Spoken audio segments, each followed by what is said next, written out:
Bendiciones a todos y gracias por compartir con nosotros esta palabra de fe.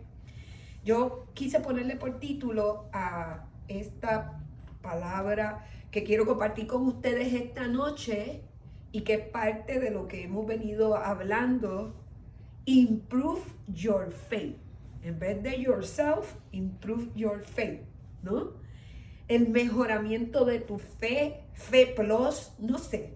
Usted elige el mejor título, pero puede que a lo largo de la vida cristiana hayas pensado que antes no entendías la Biblia, porque ahora entiendes la Biblia o entiendes la vida cristiana de una mejor manera que antes. Entonces puedes decir, antes no entendía lo que ahora entiendo. ¿A cuánto le ha pasado eso? Ok, muy bien.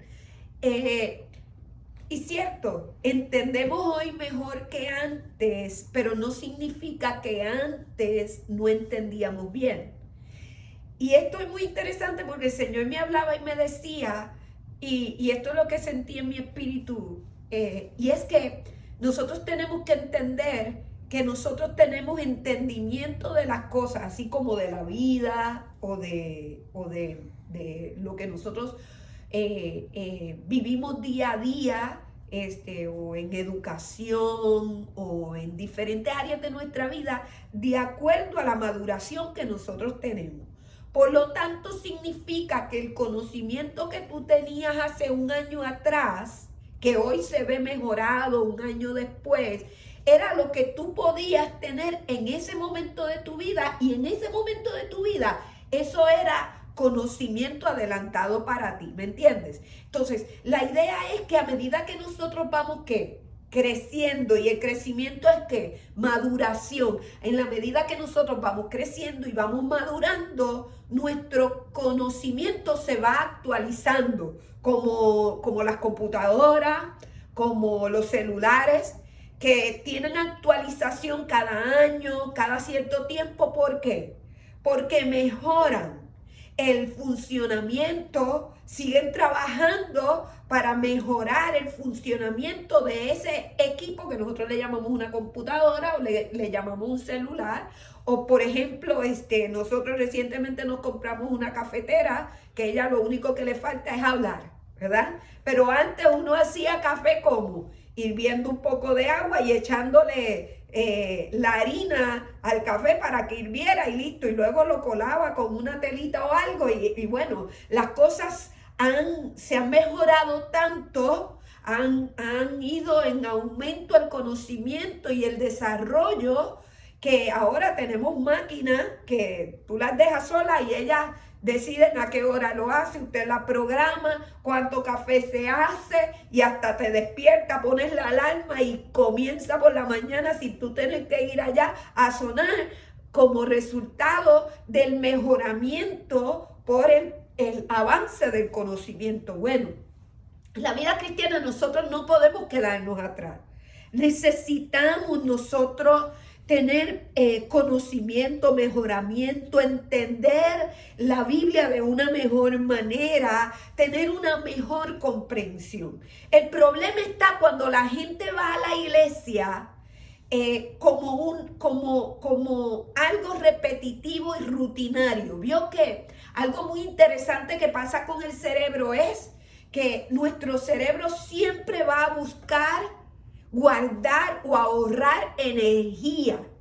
Y entonces parte de lo que hace el cerebro para poder guardar energía es que establece rutinas.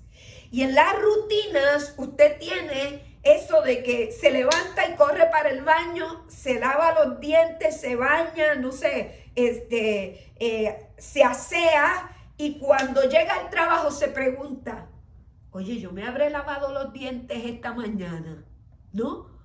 Y uno le puede pasar eso, y la pregunta es: ¿por qué te sucede que tú vas guiando para tu casa, llegas, te estacionas y dijiste: oye, cuando yo habré pasado por tal sitio, yo habré pasado por ahí, ni cuenta me di?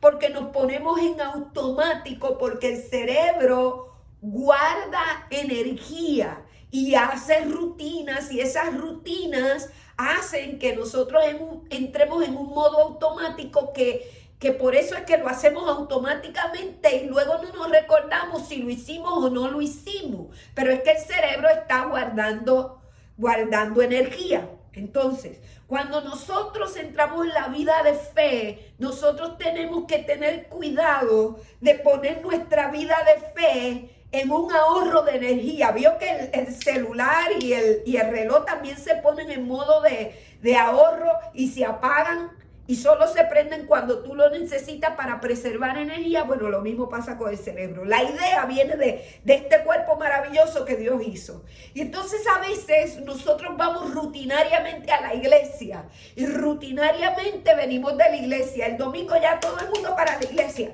sin pensar, todos los domingos. Es como ir todos los días a la escuela y vas. Pero lo haces de manera rutinaria.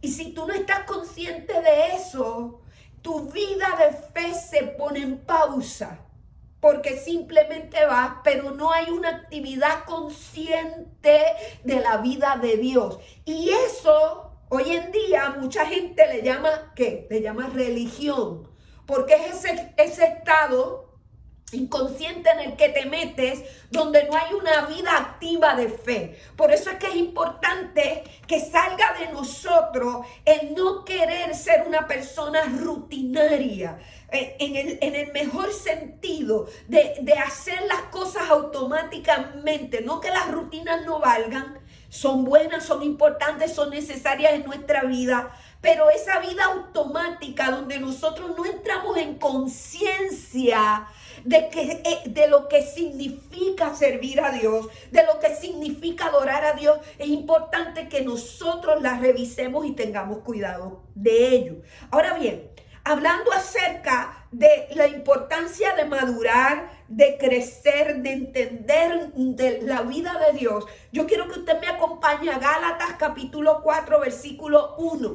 Un pasaje extraordinario. El apóstol Pablo, hablándole a la iglesia en Galicia, le dice algo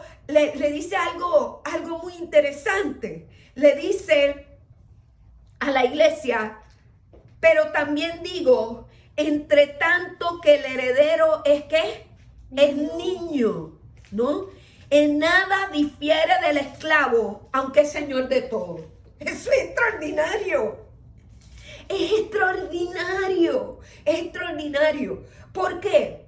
Porque Pablo le hace presente a la iglesia: somos herederos, somos gente bendecida, somos gente que hemos sido sacados de las tinieblas a su luz admirable. Somos gente que Dios tuvo a bien y en misericordia rescatarnos, liberarnos, bendecirnos, prosperarnos y todas esas cosas lindas que nosotros conocemos de la vida de fe. El problema es que mientras nosotros estemos en un estado de niñez, en un estado de niños espirituales, de gente inmadura, incapaces de comprender el diseño de Dios, incapaces de comprender lo que significa el reino de los cielos, mi amado hermano, aunque somos Señor de todo, no lo podemos tener.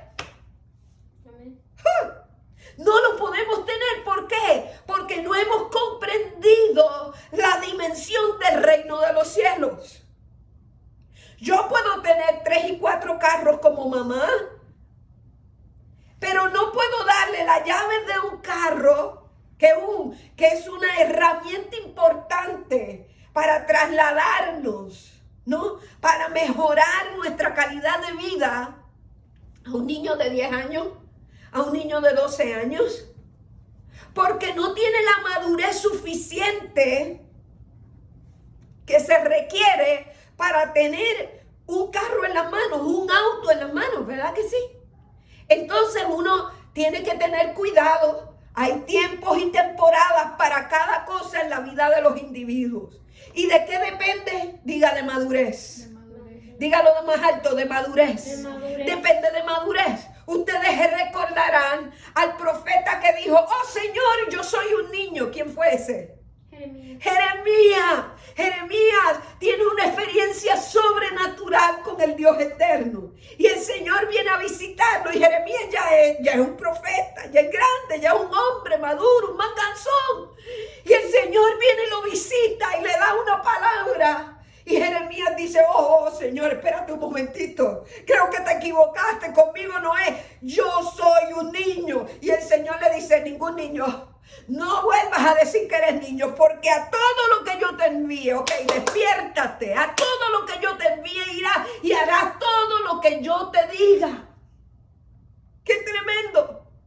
O sea, el Señor le dice a Jeremías, tienes que ya despertarte y darte cuenta que esa etapa de tu vida ya pasó, ya se acabó, ya tienes que salir de esa adolescencia y no puedes ser un eterno niño, un eterno adolescente, necesitas despertar. Y nosotros como creyentes en Jesús tenemos que entender esto. Todos nosotros cantamos acerca de la novia. Y hay tantos cánticos hermosos acerca de la novia que es la iglesia. Y le pedimos al Señor que venga. Pero ¿sabe? Cuando usted medita, usted se pregunta si la iglesia está lista, si estamos listos, si estamos maduros. Porque ningún hombre cabal, con su moral puesta, con sus 5 sentidos y su moral puesta correctamente, se casaría con un niño, con una niña. Si la iglesia es una iglesia inmadura, si la iglesia es una iglesia adolescente o niña, el Señor no puede venir por esa novia. Por eso necesitamos ayudar a que la iglesia deje los pantalones cortos y o las faldas cortas, ¿verdad? Y pueda crecer y pueda madurarse y convertirse en una mujer. Y acuérdense que esto es una ilustración. Capaz de poder vestirse de blanco y decirle al amado, ven, amado mío. Mientras la iglesia sea inmadura. ¿Y como pastora la iglesia es inmadura? Cuando cosas simples de la vida, mi amado hermano, lo lastiman, le hacen doler. Todo el tiempo somos ovejas heridas, que nos estamos peleando entre nosotros, que la iglesia no crece, que la gente no hace discípulos, que no comparte el evangelio de Jesucristo a los demás, que no ora, que no ayuna, que no lee la palabra, que viene a la iglesia y dentro de la iglesia tiene una vida y fuera de la iglesia tiene otra, vive una doble vida y dentro de la iglesia es santo y tiene casi una aureola y es casi arcángel, pero cuando sale a la calle es un individuo común y corriente y le salen los cachos y la cola porque se vuelve casi demonio. Entonces nuevamente la escritura dice, en tanto que eres niño, en nada eres diferente del esclavo. Y la pregunta es, ¿cuántos queremos ser esclavos? Nadie quiere ser esclavo, por eso hemos venido a Cristo. Hemos venido al Señor porque amamos la libertad gloriosa de los hijos de Dios. Pero tenemos que entender que puede ser que usted, aún viniendo a Cristo, se comporte como un esclavo porque todavía sea niño en su manera de pensar, en su manera de sentir, en su manera de ser. Y esa condición la tenemos que derrotar y es nuestra responsabilidad. Es algo que nosotros tenemos que identificar y tenemos que sacar de nuestra vida para que podamos ser Señor de todo lo que Él nos ha otorgado. Es nuestra responsabilidad madurar. Es nuestra responsabilidad madurar. ¿Saben qué es muy interesante? Que cuando llega la temporada de la primavera, que está llegando casi el verano, los árboles de mango florecen y ves las flores en todo el árbol. Pero el árbol comienza a dar fruto en los meses de más calor. Y el calor es lo que hace que ese árbol dé fruto y el calor intenso es lo que madura esos frutos. Y a veces nosotros no entendemos que las frutas pruebas, es la señal evidente de que el cielo nos está diciendo, necesitas madurar. Si se nos calientan las cosas en la vida, el Señor nos está indicando que nuestros frutos están verdes y nosotros necesitamos madurar. Ahora bien, la fe es aquello que se despertó el día que nosotros recibimos a Jesús como Señor y Salvador de nuestras vidas. Nosotros somos discípulos de Jesús que somos responsables de madurar. Y a través de nuestra fe en el Hijo de Dios es que nosotros caminamos este camino de bendición. Y es como nosotros somos madurados a lo largo de nuestra vida. Las enseñanzas, ese conjunto de creencias o enseñanzas que nosotros llamamos fe, están ahí con el fin de que nosotros podamos crecer y podamos madurar, que podamos crecer en Dios. Aquello en lo que creemos tiene que ser afirmado, fortalecido y establecido en nosotros. Usted no puede decir que es cristiano y vivir de espaldas a la palabra de Dios. Porque, vamos, digamos que usted dice que es pelotero, pero es un gordo de este vuelo. ¿No? Eso no es compatible ¿con qué? Con el término pelotero. Porque un pelotero básicamente, ¿verdad? En esencia, tiene que ser una persona que le guste el deporte, que se alimente correctamente, que tenga un cuerpo capaz de poder ejecutar aquello que dice que es, ¿no? Entonces, nosotros necesitamos comprender que de la misma manera la vida cristiana es exactamente lo mismo. Es decir, yo no puedo decir que soy cristiano y vivir como diablo, como demonio, porque entonces el cristianismo para mí es una cuestión nominal o parte del sueño americano, que le he dicho muchas veces, tener un carro, tener un perro, tener una religión, la religión cristiana que es la religión de América, ¿no? Sembrar un árbol y escribir un libro.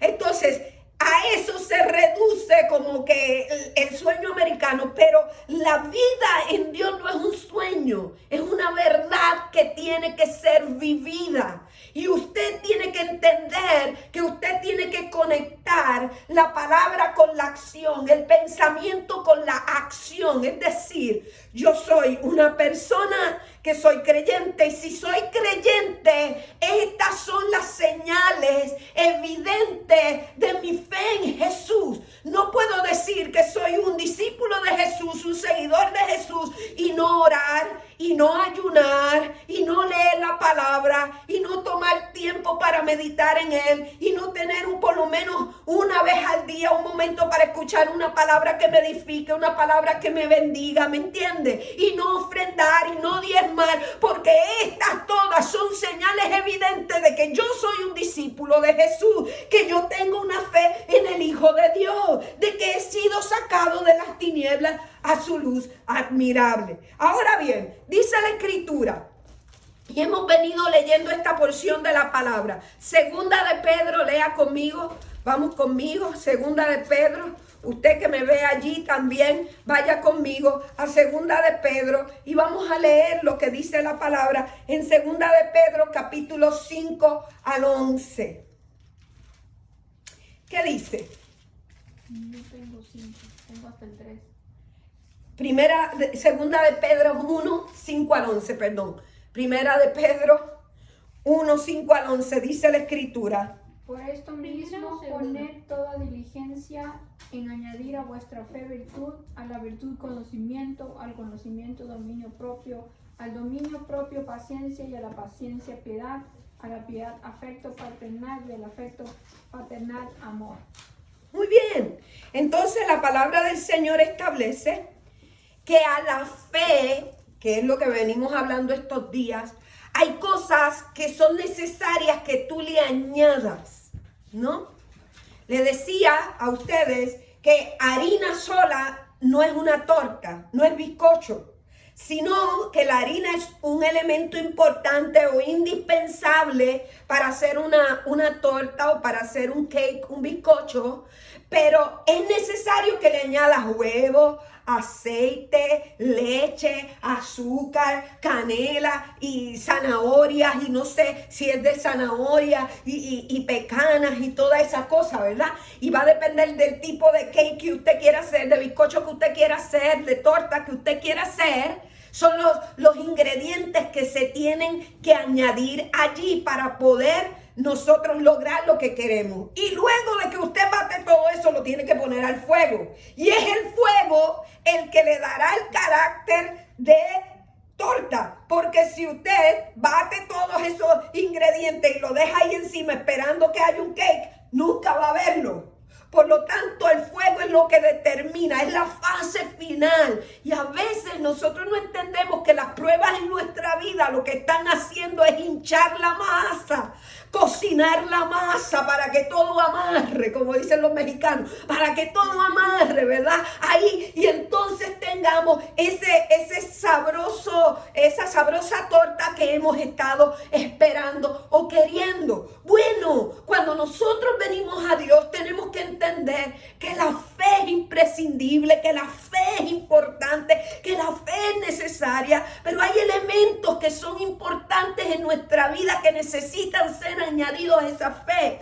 Y el otro día hablábamos que la nueva versión internacional decía que a la fe le añadas excelencia moral. Y a mí me pareció extraordinario lectura que hicimos, porque la moral es el conjunto de normas que se aceptan libres y conscientemente, que regulan la conducta individual. Es la regulación, normas y conductas que van formando, que van forjando al individuo y que regulan la conducta humana. Ahora yo les digo a ustedes, ¿imaginan un mundo sin moral? Bueno, estamos en unos tiempos increíbles. Pero imaginen si realmente si liberáramos todo y todo el mundo hiciera lo que se le viniera en gana. ¡Qué terrible sería! Y tenemos que entender que en nuestra América, nosotros en todas las Américas, desde Canadá hasta Tierra de Fuego, nosotros vivimos de una manera diferente a como se vive en Europa y se vive en Medio Oriente. En Medio Oriente, las niñas de 8 y 7 años son casadas con hombres de 40 y 50 años. Para nosotros eso es inmoral. Eso es un crimen y se paga con la cárcel. Pero no en todas partes del mundo las cosas son iguales. Ahora le pregunto, para nosotros es un crimen, para Medio Oriente eso no, en muchos países de Medio Oriente eso no es un crimen, pero en general, más allá del hecho de que en nuestra nación eso se considera un crimen, ¿qué dice tu moral? ¿Qué dice tu conciencia humana?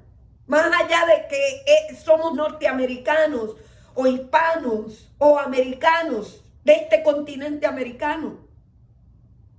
Obviamente, ¿verdad? Que con criterio nosotros podemos entender desde una perspectiva fisiológica, religiosa, cultural, etcétera, que es un crimen. Que es un crimen. Entonces, nuestra excelencia moral establece unas normas, unos límites, unos parámetros para que tengamos excelencia de vida, para que nuestra fe sea potenciada, para que nuestra fe sea mejorada. ¿Ha visto la gente que dice tener fe, pero que termina en la portada de los diarios, pastor violó a menores de edad? ¿Por qué? Porque su fe no fue mejorada por excelencia moral. Y aunque nuestra iglesia puede decir, no, fueron los demonios, fue el diablo, fue Satanás y sus demonios, hay una responsabilidad que nosotros como creyentes o como seres humanos o como individuos tenemos que asumir, porque es muy fácil lavarse la mano y decir que fue el diablo. No, fue tu elección. Ciertamente el enemigo pudo haberte incitado y todo lo que tú quieras, pero finalmente nosotros tenemos la capacidad de poderle decir ese tipo de pensamientos, ideas, porque eso comienza como idea, como un pensamiento. ¿Sabes qué?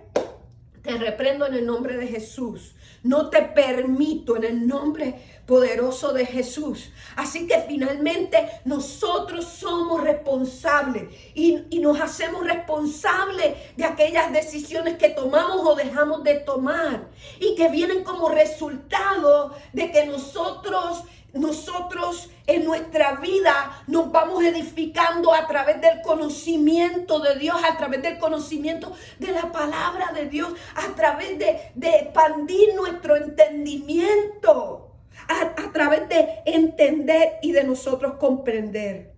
Nosotros tenemos que entender que las normas que nos regulan en nuestra vida, a eso le llamamos moral. Esas normas que nos hacen entender lo que es bien y lo que es mal, ¿verdad? Y que terminan regulando nuestra vida. Y entonces yo traje unas bolitas.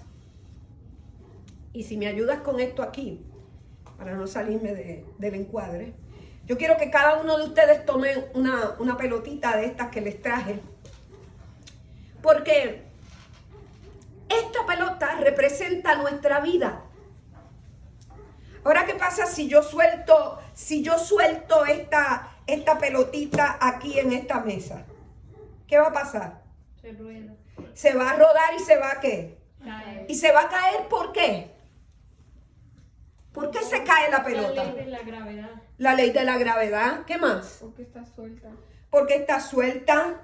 Porque no tiene boundaries. Porque no tiene límites. Entonces me traje esto y mira la diferencia, ¿no? Esta pelota rueda aquí dentro, pero no se sale. ¿Por qué? Porque tiene los límites. Eso es excelencia moral, ¿no? Esto tiene los límites bajitos. De todas maneras permite que ruede y no se caiga. Dentro de esto, esta pelota tiene una libertad, ¿no? Pero tiene una libertad controlada dentro de esos límites. Y la moral son estos límites aquí alrededor. Ahora mire, esta es una bandeja un poco más ancha. Y entonces los límites son más altos. Uno puede con esa bandeja pensar que en algún momento un salto inesperado hace que la pelota se pueda salir. Sin embargo, al tener los límites más altos, ¿qué sucede? Tengo más confianza en que los movimientos no van a permitir de ninguna manera que esta pelota se salga de su lugar. Entonces la pregunta para ti es, teniendo esta pelotita que representa tu vida en tus manos, ¿cómo están tus límites morales? ¿No? ¿Hasta dónde llegan tus libertades? ¿Tus libertades hacen que tú te desboques y te caigas? ¿O tus libertades te permiten recorrer o ser parte de este mundo y, ¿verdad? Y caminar sin quebrar, sin caerte, sin dañarte en el camino? Y es algo que nosotros tenemos que comprender. Ahora Pablo le dice a la iglesia, a la fe añádele excelencia moral. Pon límites con tu moralidad. Sé capaz de entender qué es lo bueno y qué es lo malo. Y rige con eso tu vida, ¿no? ¿Sabes? Hoy tenemos una cultura que aborrece a Dios, rebelde de la vida de Dios, que le dice a Dios, tú a mí no me vas a decir cómo yo voy a vivir. Yo sé que tú me diste la vida, pero tú no me vas a decir cómo yo voy a vivir. Y yo voy a vivir en rebeldía. Y yo voy a vivir como mejor me parezca. Y mi sexualidad yo la voy a vivir como a mí me dé la gana. Y esto es muy interesante porque el tema de la sexualidad en la Biblia es un tema muy importante. Y Dios trata la sexualidad con honorabilidad, con honra.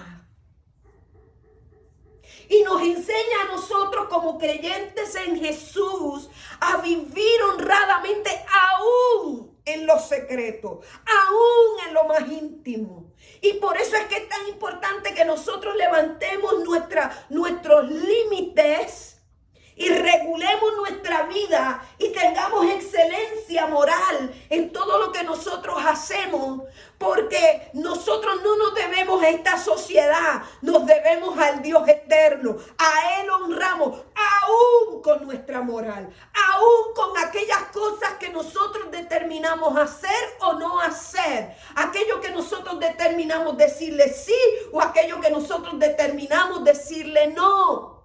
Moral es: tengo la oportunidad de robar, no robo. Tengo la oportunidad de mentir, no miento. Tengo la oportunidad de hacer lío y problemas. Decido en qué conflictos meterme y en qué conflictos no meterme, mantener la paz. Entonces, nosotros debemos tener excelencia moral, porque la excelencia moral le da un boost, le da un aumento, una fuerza, un incremento a nuestra fe. Y cuando la gente no entiende esto y solo tiene fe, vive solo de fe, pero tiene las emociones descontroladas como caballo salvaje, tiene su vida en descontrol, su conocimiento, sus demás áreas de vida, sus demás inteligencias, como se le llama hoy, en descontrol, sencillamente su fe no va a ser suficiente. Y por eso es que es tan importante que nosotros a la fe le añadamos ¿qué? Excelencia moral. Vivo no por los demás, vivo no por lo que me dicta el mundo, por lo que dice la cultura woke en estos días y la izquierda liberal de nuestros días, sino determinado por la palabra eterna de Dios, porque mi vida le pertenece al Dios eterno y yo quiero con todo lo que yo pueda darle la gloria y la honra al Señor. Vivimos días donde la cristiandad dice: ok, yo voy a la iglesia y te doy 1 hora, no me pidas más, a lo más 2 en las iglesias un poquito más avivadas. Pero el resto de mi vida la coordino yo, la determino yo decido qué hago y dejo de hacer. Y eso es terrible, porque es una hipocresía cantarle a Dios tantas canciones que aparentemente son tan grandiosas, pero que en realidad no salen de un corazón dispuesto y disponible. Sale de una boca mentirosa, que no cree lo que está cantando, que su vida está determinada por el mundo, por lo que hace la cantante actual, por lo que hacen los políticos actuales, por la vida actual que tenemos y no por la verdad de la Escritura de Dios. Así que a nuestra fe le tenemos que añadir excelencia moral. En segundo lugar, la Escritura dice que a la fe nosotros le vamos a añadir ¿qué? Virtud. A la fe le vamos a añadir conocimiento. Virtud es excelencia moral. Conocimiento, sí.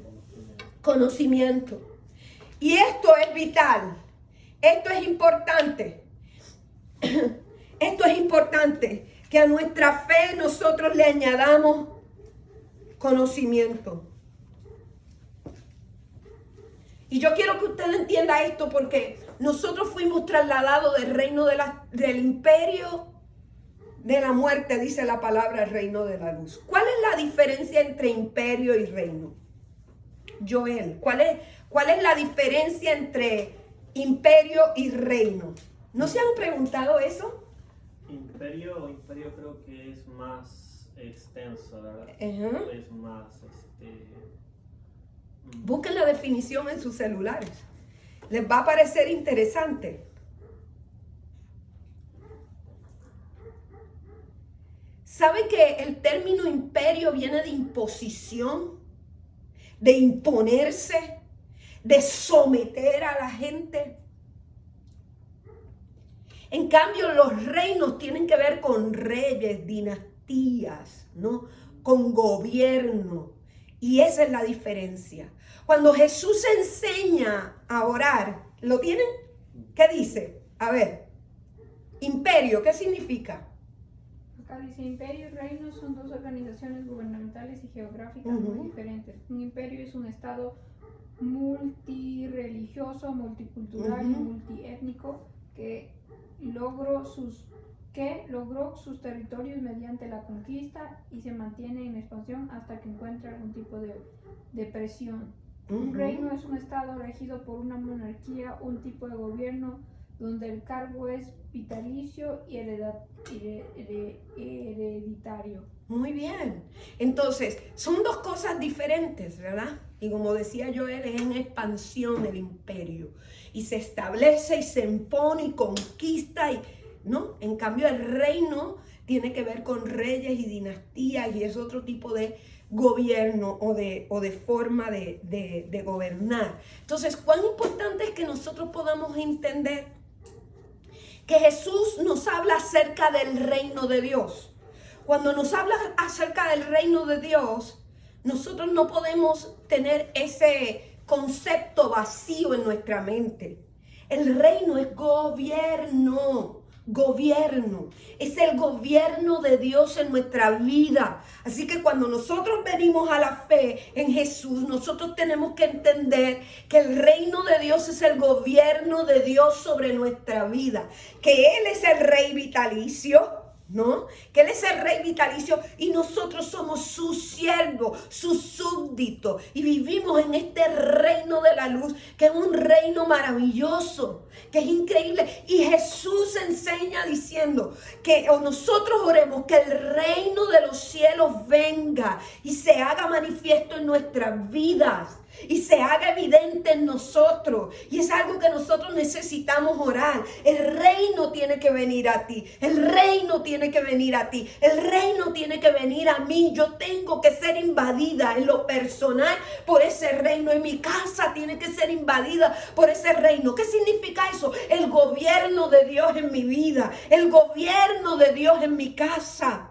¿Usted sabe que usted está invadido por el gobierno americano?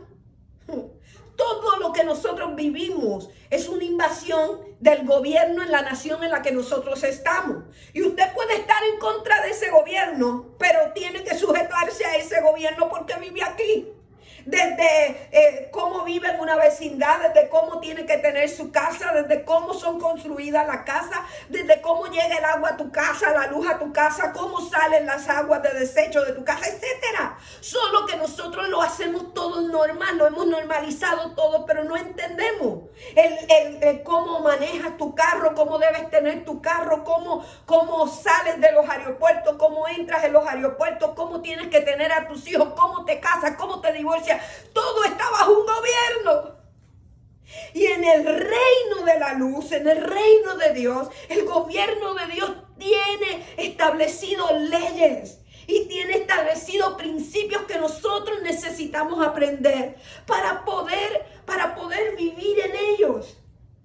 ¿Qué sucede cuando usted quiebra una ley aquí en los Estados Unidos?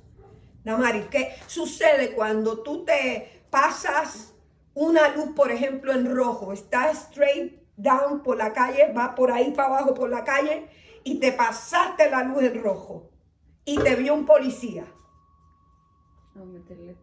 Te va a meter un ticket porque quebraste ¿qué? Una ley. Tú sabes y todo ciudadano debe saber que tiene que detenerse cuando ve la luz en rojo, ¿no? Pero si tú te pasas esa luz, puedes tener un accidente y el policía te ve, te va a detener. Bueno, en el reino de Dios hay principios y hay leyes establecidas. Por eso es que hablamos de un gobierno, el gobierno de Dios, el reino de Dios en nuestra vida. Y nosotros tenemos que conocer principios para que esos principios no sean quebrados, porque una vez que usted quiebre principios en el reino de Dios, las cosas no le van a salir bien. Siempre va a tener problemas. Un principio, y tome nota, un principio es una verdad firme en la palabra de Dios, que es enseñada tanto en el Nuevo Testamento como en el Antiguo Testamento. Eso es un principio. Un principio es una verdad eterna, aplicable en cualquier situación y en cualquier periodo de tiempo. Por ejemplo, el orar es un principio de vida en el reino de los cielos. Y puede ser aplicada en cualquier área de tu vida. En cualquier área de tu vida, no solo en problemas. ¿Saben que la oración normalmente la gente la aplica cuando tiene problemas? Pero la oración no es solo para problemas. La oración debe haber oraciones de gratitud. Oraciones para encomendarnos a Dios cuando salimos de la casa. Oración de agradecimiento porque volvimos a la casa. Oración porque nació un niño. Oración porque alguien cumpleaños. Oración porque no sé, logramos un empleo nuevo. O porque el Señor nos da una idea creativa y la pudimos implementar y estamos saliendo adelante. La oración es un principio en el que nosotros debemos caminar permanentemente. ¿Sabe que la palabra dice que el no orar es pecado? Y nos es considerado como pecado. Ahora bien, si el no orar es pecado, ¿qué significa eso? ¿Qué hace el pecado? El pecado, dice la palabra, hace una división entre nosotros y Dios. Levanta una pared divisoria entre nosotros y Dios. Ahora, hay el hombre cristiano, la mujer cristiana de la supergracia que va a revertir esto y va a decir, no, que va, ya nosotros estamos en gracia, no hay pecado, si yo no oro no hay problema, ¿verdad? El bambalán no sabe lo que la palabra establece, que las oraciones son eternas, son de la dimensión de la eternidad y son recogidas en copas de oro, dice la palabra, y llega el momento donde Dios te devuelve esas oraciones en bendición. Por eso es que es tan importante que continuamente nosotros oremos y esto sea de nuestra vida diaria y una práctica normal y natural para nosotros. Pero normalmente la gente deja de orar y de buscar al Señor. Todos nosotros tenemos que entender que los principios son como origen, como semilla, como la raíz. Es como ese origen, como ese principio de los cuales salen muchas ramas que tú puedes aplicar a diferentes cosas en tu vida. Por ejemplo, el adulterio, que la palabra dice que usted no adulterarás, lo dice, es uno de los 10 mandamientos, es un principio de vida para nosotros. Usted tiene que entender que el adulterio es el resultado de ¿qué? Ustedes que están aquí. ¿Y usted qué? De una forma de un pensamiento. De un pensamiento. Ajá. ¿Qué más?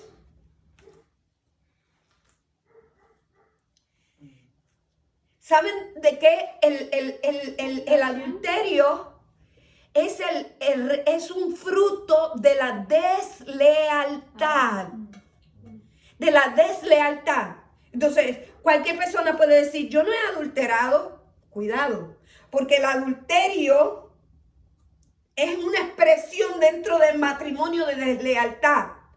Pero, por ejemplo, una forma de deslealtad es que tú vas a trabajar con una persona, te da todos los secretos de su negocio y terminas yéndote del negocio, llevándote toda esa información y abriendo una igual empresa robándote todos los secretos de esa otra persona. Esa persona es una persona que está manifestando deslealtad.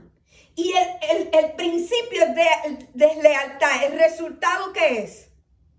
Adulterio. El resultado es el robo de una idea creativa, implementándola tú cuando esa persona confió en ti, ¿no? Deslealtad es tener un amigo o una amiga. Yo tengo a Joel como amigo, le cuento mis cosas y él se va y lo riega por todo el vecindario y todo el mundo sabe todo lo que está pasando en mi vida. Eso se llama deslealtad, ¿no? El resultado es que chisme, murmuración.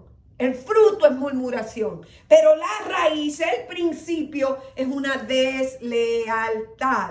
Y eso es lo que yo quiero que ustedes entiendan hoy. Cuando hablamos que a la fe hay que añadirle conocimiento, hay cosas escriturales que nosotros necesitamos comprender para vivir una vida de fe al máximo, una vida de fe mejorada, una vida de fe extraordinaria, una vida de fe increíble. Y la Escritura nos establece los primeros principios que el Dios eterno le da al hombre. En Génesis capítulo 1, versículo 27. Vaya conmigo a la Escritura. Génesis capítulo 1, versículo 27 y 28. Y dice la palabra en Génesis 1, 27. Y creó Dios al hombre a su imagen. A imagen de Dios los creó. Varón y hembra, ¿qué? Los creó. Lo primero establecido por Dios es que Él creó la raza humana en dos géneros, hombre y mujer. Ese principio es inamovible. Y nosotros, cuando venimos a Jesús, tenemos que entenderlo, creerlo, abrazarlo. Allá afuera, el mundo, el imperio de las tinieblas puede obligarte o quisiera obligarte a creer que tú tienes tantos géneros como el alfabeto en español. Y usted va a decir, bueno, eso es lo que tú crees, en tu idea, te voy a dejar fluir allá y te dejo allá en lo que tú creas. Pero mi principio de vida bajo la palabra eterna, bajo la Escritura, es que Dios creó un hombre y creó ¿qué? Una mujer, dos géneros. Y los creó y los estableció en el huerto del Edén. Y eso no es negociable. Los principios no son negociables. ¿Sabe qué sucede? En el momento que la iglesia del Señor y los líderes de la iglesia y los miembros de la iglesia de Jesús, los discípulos, comienzan a quebrar principios y a negociar cosas que no le es legal negociar. Porque yo quiero que usted entienda esto. Hoy los líderes de la iglesia mundial cristiana, evangélica, seguidora de Jesús, se creen en la autoridad de poder negociar, de poder estirar principios que son eternos. Principios que son eternos. Y creen estar en la autoridad para decir, sí, celebramos todo de colores. Pero es un principio eterno. Y tú puedes autorizar lo que en la palabra del Señor no está autorizado. Y te voy a decir lo próximo. Tú vas a entrar en quiebra. Tú vas a entrar en problemas con la eternidad. Te vas a chocar con la eternidad de Dios. Y con la eternidad de Dios, el que pierde eres tú. El que se quiebra eres tú. De ninguna manera el principio eterno, de ninguna manera el Dios eterno. Nosotros somos los que terminamos perdiendo. La Escritura establece, la palabra del Señor nos dice, y los bendijo Dios y les dijo, fructificad y multiplicaos, llenad, ¿qué dice? La tierra y sojuzgadla. Y señoré en los peces del mar, en las aves del cielo, en todas las bestias que se mueven sobre la tierra. Y Dios le da unos principios extraordinarios. Le dice, número 1, ¿verdad? Y les ordena que fructifiquen. Y le da esa palabra y la deja abierta. La iglesia de hace 50 años atrás, 60 años atrás, creía que la fructificación tenía que ver exclusivamente con tener muchos hijos. ¿Está mal tener muchos hijos? No. Pero la palabra fructificar le dice que fructifiquen, la deja abierta. En otras palabras, tú estás obligado por la palabra eterna, por el principio eterno, porque Dios te lo dijo. Estás obligado a que prosperes, a que seas productivo, a que tú generes, a que yo genere, a que generemos. Nosotros estamos obligados. ¿Saben qué poderoso es eso? Es que cuando Dios le dice al hombre que fructifique, nos está claramente diciendo ahí, tenemos el ADN, tenemos la capacidad, tenemos en este diseño que el Padre estableció en nosotros la capacidad de ser fructíferos, productivos, de ser generadores, alabado sea el Señor, de prosperar en Él. Y fue algo que salió de la boca de Dios hacia nosotros. Por lo tanto, cuando yo me levanto cada mañana y cuando yo decido salir adelante en una idea creativa, en algo que yo estoy haciendo, mis amados, nosotros tenemos que hablarnos a nosotros mismos lo que dice la palabra. Él dijo que yo fuera productivo.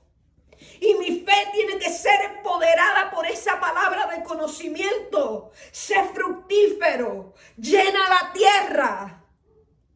¿Saben que a veces nuestra limitación de mente hace que nosotros tengamos solo lo necesario o un poquito o lo suficiente? Y nuestra vagancia mental es tal que no queremos ir por más. Pero el Señor te dijo, llena la tierra. Joel, llena la tierra. Con tu idea creativa, llena la tierra. Con lo que Dios te ha dado, llena la tierra. Con tu creatividad, llena la tierra. Con lo que estás haciendo, llena la tierra. Y nos puso el ADN y la capacidad para que nosotros cuando queremos hacer cosas que excedan nuestra propia fuerza, no estamos siendo gente egoísta o gente que quiera más de lo que puede. Es que ese es el diseño de Dios para nuestra vida. Que queramos mucho más, que logremos mucho y más allá. La Escritura dice, sojúzgala. No dejes que ella te domine, domínala tú. No dejes que esta tierra te domine, que América del Norte te domine o el lugar donde tú estés te domine. Ay, aquí no se puede, aquí nadie prospera, aquí la pobreza es tremenda, aquí no hay trabajo, aquí uno no puede salir para adelante. Y el montón de limitaciones mentales que nos ponemos como excusas, señores, para no salir adelante. Pero cuando la fe en nosotros es incrementada por el conocimiento, es mejorada por el conocimiento y nosotros empezamos a escudriñar la Escritura y empezamos a descubrir estas poderosas palabras, nosotros decimos, nadie nos detiene, porque Él me dio el ADN, porque Él me dio la capacidad para ir más allá, y yo voy a sojuzgarla, no importa si estoy en el Polo Norte, no importa si estoy en un país tercermundista o en el primermundista, porque hay gente que no puede en el tercero, pero hay gente que no puede en el primero, señores. Hay gente que en el tercero se queja y cuando llega el primero también se queja. Entonces no es problema de territorio, es un problema de mentalidad. Y entonces es el momento donde usted tiene que entender que el principio divino, la palabra de Dios nos dijo, y este es el conocimiento que tenemos que añadir a nuestra fe, sojuzga, domínala tú, dice la Escritura, señorea. Pon la tierra bajo tu autoridad. Háblale a la tierra. La gente no nos va a creer esto, quizás hay quien tenga la fe y lo crea. Pero el montón de veces que nosotros le hemos dado una palabra a los vientos para que se detengan, a la lluvia para que se orille y no venga y no destruya, en la autoridad del Señor, claro, ¿verdad? No puede ser posible que tú practiques pecado y vivas en tinieblas y luego quieras gobernar los elementos de la tierra, porque no es así. Dios le da una autoridad a Adán y a Eva porque ellos vivían en una gloria, porque ellos vivían en santidad, porque vivían en una dimensión en la que podían ver a Dios. Hoy la iglesia del Señor, y cuídese todas las flores que se puedan marchitar, la iglesia del Señor quiere hacer decretos sin ayunar, sin orar, sin buscar a Dios, sin hacer sacrificio, sin ver a Dios cara a cara, sin estar en los secretos. No, decretamos, hablamos, decimos. Dígalo cuando tenga autoridad, dígalo cuando haya santidad, dígalo cuando pueda decir, vive Jehová en cuya presencia yo habito. Porque cuando Elías gobernó sobre los elementos, era un hombre que habitaba en la presencia del Dios eterno. Aleluya. ¿Qué sucede cuando tú aplicas principios eternos? Y con esto quiero concluir en esta noche. Principios eternos. Salmo 20. Un poderoso principio que a mí me parece extraordinario y que usted debe conocer. Salmo 20 dice la palabra del Señor. Vaya conmigo, búsquelo ahí. Dice el Salmo 20 y esto lo va a edificar. Esto lo va a bendecir. Me parece extraordinario. Dice la Escritura. Jehová te oiga en el día del conflicto. Así comienza este Salmo de David. David declarándonos la palabra al pueblo y diciendo, Jehová, Yahweh te oiga en el día del conflicto. El nombre del Dios de Jacob te defienda. Un nombre que sobre todo nombre poderoso. Y dice, te envía ayuda desde el santuario y desde Sión te sostenga. Esa es la bendición. Y dice, haga memoria de ¿qué? De tus ofrendas. No dice de tus ofrendas ahí. ¿Qué dice? ¿De cuántas? ¿De cuántas? De todas. Haga Jehová memoria de todas tus ofrendas para defenderte. Para defenderte. ¿Cuál es el principio? La ofrenda. El diezmar. El traer las primicias delante del Señor. Hay gente que viene a Dios y le dice, defiéndeme. Y el Señor... voy a hacer memoria, a ver, ¿por qué no tengo que defender a este o a esta? ¿Por qué la tengo que defender? No hay oración, no hay diezmo, no hay búsqueda y me está pidiendo que lo defienda. ¿Cuál es la legalidad? ¿En qué me baso? Porque el reino de Dios es un reino de legalidad. Eso se lo voy a enseñar la semana que viene. Un reino de legalidad. ¿Cuál es la legalidad en la cual yo me puedo basar para defenderte? No tengo memoria de que ayudaste a nadie. No tengo memoria de que diste un solo centavo y que te quejaste de la ofrenda y hasta hablaste de la iglesia del Señor. Entonces, como resultado, el Señor no te puede defender. Dice la Escritura, haga memoria de todas tus ofrendas y acepte todos tus holocaustos y te dé conforme al deseo de tu corazón. ¿Cuál era el deseo del corazón?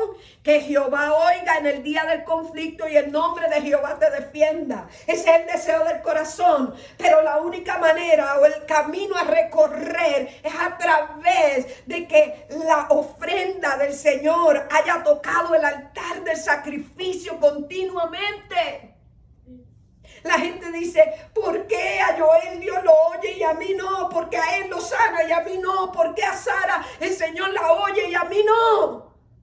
Porque el reino de los cielos es reino de principio. Y cuando nosotros no entendemos que es un reino de legalidad, usted quiere hacer las cosas como mejor le da la gana, como le viene en gana, y cree que Dios tiene que hacer las cosas como usted quiera y a usted le parezca. Pero Dios es un Dios de honra y merece respeto y merece reverencia. Y la reverencia está en que usted aprenda principios del reino y los aplique en su vida. Y esa fe llena de conocimiento es una fe expandida, es una fe mejorada, que lo va a llevar a otro nivel.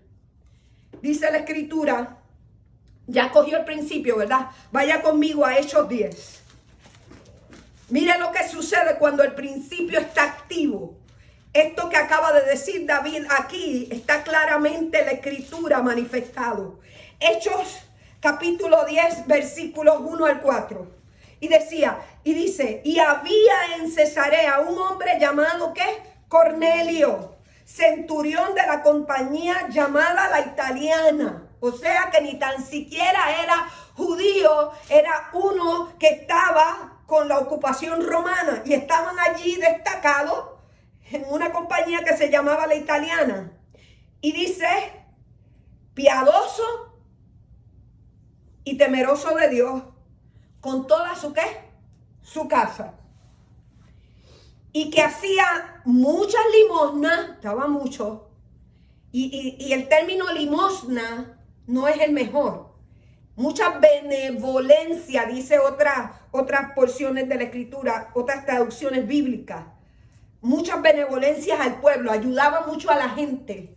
Ayudaba mucho, construía también tabernáculos, se habla de eso. Y oraba a Dios, ¿cuánto?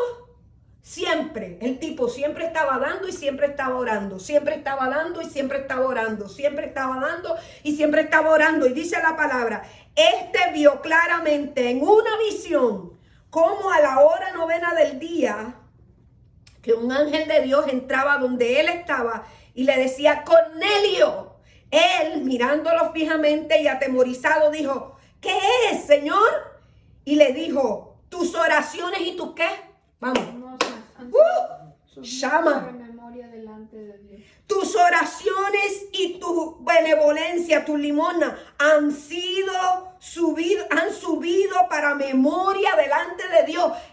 Es un ángel, él está teniendo una visión, es un ángel, es una dimensión del espíritu y le está diciendo, hey, el Dios eterno recordó un principio del reino, hizo memoria de todas tus ofrendas, hizo memoria de tus oraciones, aquello que David habló en el Salmo 20 es un principio, aleluya, del reino de los cielos. Él hace memoria de tus ofrendas, él hace memoria de tus oraciones, y cuando tú tienes una necesidad y cuando hay un deseo en el corazón, él viene a visitarte, alabado sea el Señor, y a cumplir, aleluya, ese deseo del corazón por causa de que tú provocaste los cielos y tocaste un principio eterno.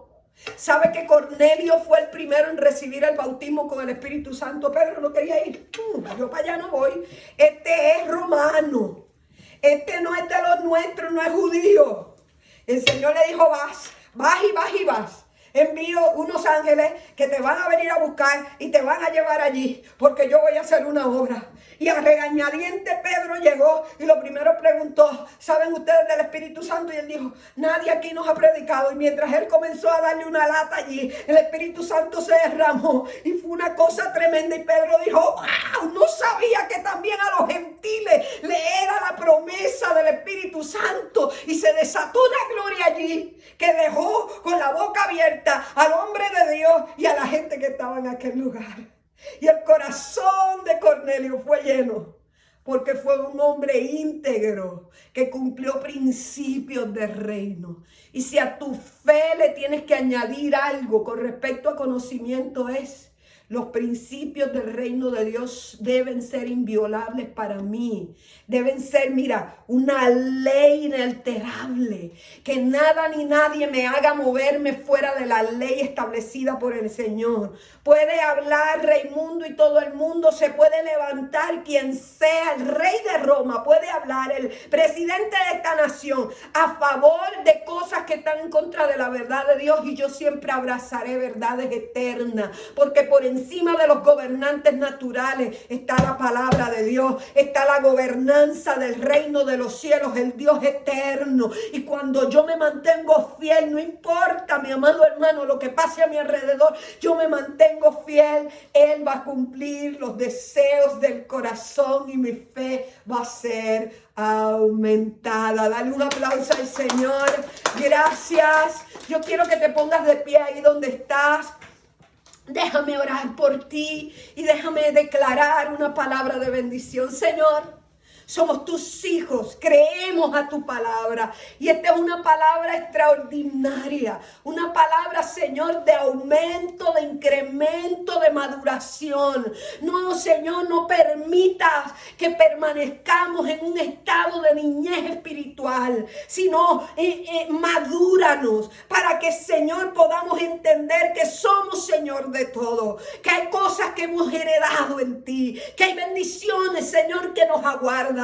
Que hay cosas extraordinarias para nuestra vida, Señor mío, que están disponibles, Señor, que vienen como resultado de nuestro conocimiento de ti, nuestra maduración, que nos lleva a otro nivel, que nos libera. Llévanos, Señor, a ser gente íntegra, honesta, de excelencia moral, y que todo esto sea añadido a nuestra fe, para que nuestra fe sea una fe arrolladora, contagiosa, foco de infección, que infecte a otros, que inspire a otros, que bendiga a otros. Llévanos a ser, Señor, cristianos y discípulos excelentes, que puedan llevar la palabra de fe, Señor, no solamente predicada, sino demostrada a través de modelarle a Cristo a otros. Bendigo a los de lejos, bendigo a los de cerca, y creo y afirmo que esta palabra irá en aumento y nos dará bendición y nos aumentará en fuerzas, en el nombre poderoso de Jesús el Señor. Amén, amén, amén, amén. Bendiciones.